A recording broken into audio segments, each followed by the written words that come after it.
Hey guys, Kate here, and welcome back to the channel. And in today's video, I wanted to talk about all the rumors, leaks, and data mining, and point out all the things that the boys and girls over on Reddit have found as far as everything that is to come with Season 2 of Black Ops Cold War. I really don't know about you guys, but as of right now, Call of Duty is in a bit of a stale period. Modern Warfare has been exhausted and spent. Warzone's new map was just a reskin of Black Ops 4 Alcatraz. And as far as Cold War goes, well, it's kind of boring right now. And it's crazy to think about because this is the main year of support for this game. And due to the bugs and the glitches at the initial launch, due to how diversified the community is when it comes to Black Ops Cold War and the scarcity of content, this game is kind of a dud. You don't have to think too far back. Not too long ago, Modern Warfare launched with 16 original maps.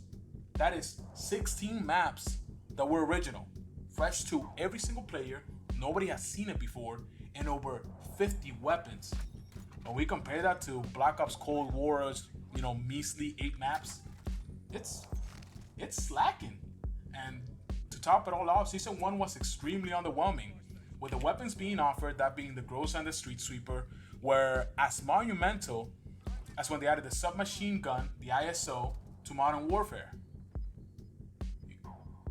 You don't remember it?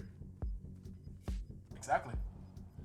But with all that being said, if you're anything like me and you're probably holding out to Season 2 and hoping that Treyarch finally breathes some new life into this game, well, I got some news for you. But first, if you put that 73% that watches my videos and is still not subscribed, what are you waiting for? Go ahead, hit the subscribe button. I'll wait.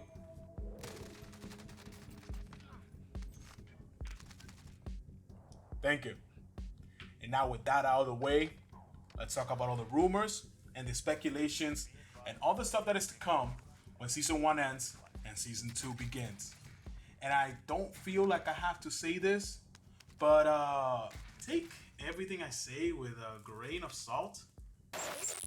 As we round up to the final update of Season 1 in just a few short days, I think that it's time that we look at what is to come for Season 2, not just in Cold War, but in Warzone as well, with a title update just around the corner and Season 1 seemingly coming to an end on the 24th of February. Countdown is absolutely inevitable. Season 2 is set to arrive on February 25th, and with the next title update, we can expect to see a refresh in game modes and a playlist update, along with a weapon balancing patch. And if the past serves any indication of the future, we should be seeing 3 new 6v6 maps, 2 at the start of the season, and 1 with the mid-season update. Maybe 1 or 2 gunfight maps, and 1 Fireteam Dirty Bomb map, that being the large-scale conflict squad-based game mode, whose arsenal of maps is getting more and more fleshed out with every single update that is added. The real kicker here being that we might see a new Warzone map towards the end of Season 2 that will most likely include all the maps from Fireteam Dirty Bomb stitched together, that being Alpine, Ruka, and Sanatorium, in the same fashion that we saw Modern Warfare's 2019 Ground War maps thrown in together to make up for Dansk. However, when we can expect this is really anyone's guess. Yet, there's a big portion of the COD community that has come to a consensus that this new map will be coming within the first week of March for the 1-year anniversary of Warzone.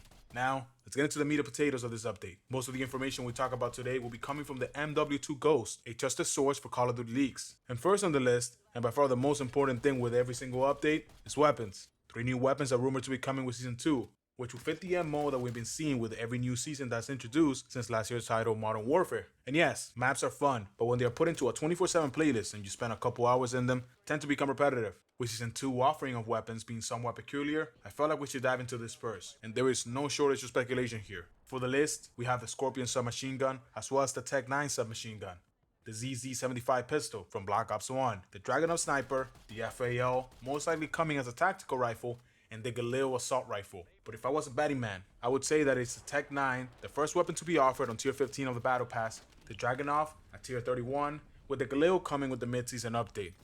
As for the rest of the weapons, I believe that those will be set for a later release, maybe Season 3 or Season 4. But let's talk about those 3 for a second. The Tech 9 being a 9mm fully automatic pistol rather than a submachine gun, but still falling within the submachine gun class. The real-life counterpart has a fire rate of 1,000 rounds per minute, with the Cold War version most likely coming in under that to keep the MAC-10 relevant.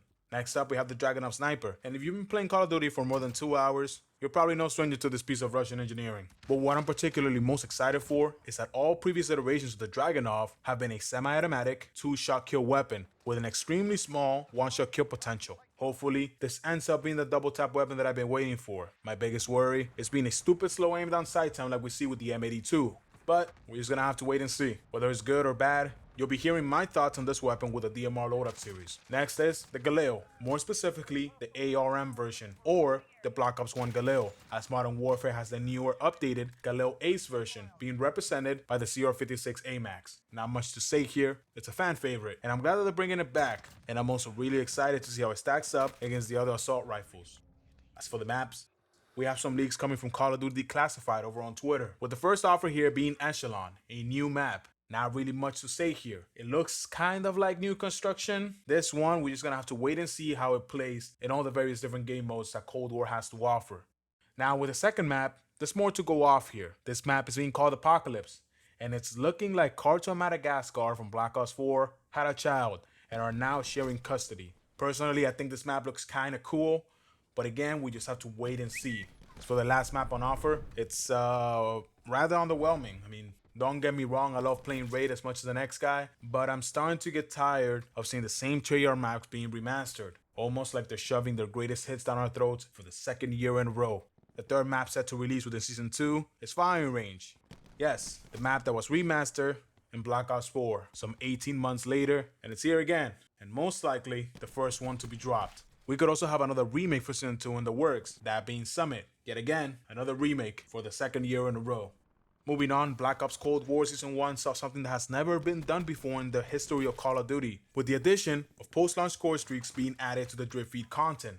Various data miners have found this image of the K9 unit, or attack dogs, on display here as a score streak. That would just further prove the leaks that we heard before the launch of this game, that the specialist weapons from Black Ops 4 will be making a return in this year's title. Other score streaks that have been found in the code are Firebreak's Purifier, Seraph's Annihilator, that will be coming in the form of a one-shot Desert Eagle. And that would just follow suit the exact same way that we saw Battery's Death Machine and Outrider Sparrow coming in the form of the Combat Bow. As for more leaks and rumors, we have the introduction of a new Wildcard, going by an unknown name. This Wildcard will allow you to earn score streaks for a lower cost, but will reset on death. And this is something that I'm particularly really excited for. If the discount of the score is steep enough, we might see players running this, and there might be a potential to see a return of a normal score streak system to a degree, instead of the bombardment of attack helicopters and UAV that we see with every single match of MP. Whether this is true or not, yet again, we'll have to wait and see. And this is pretty much everything that I have for you guys as far as leaks and rumors go for Season 2. These are the things that I found the most believable, but I'm pretty sure there's still more out there. That being in the form of the battle pass, you know, those 100 cheers that you have to grind through. I have no idea what's going to be in there. Obviously, we will be seeing a whole refresh to the store when Season 2 drops. But if you want to check out all the information that we talked about for yourself, the links will be down in the description. If you found this video interesting, then hit that subscribe button and turn your notifications on to get notified when my videos go live. Also, hit me up on Twitch. The link will be in the description below. As always, a like rating is always appreciated. And that's all for me today. I'm Major Cade, and I thank you for watching.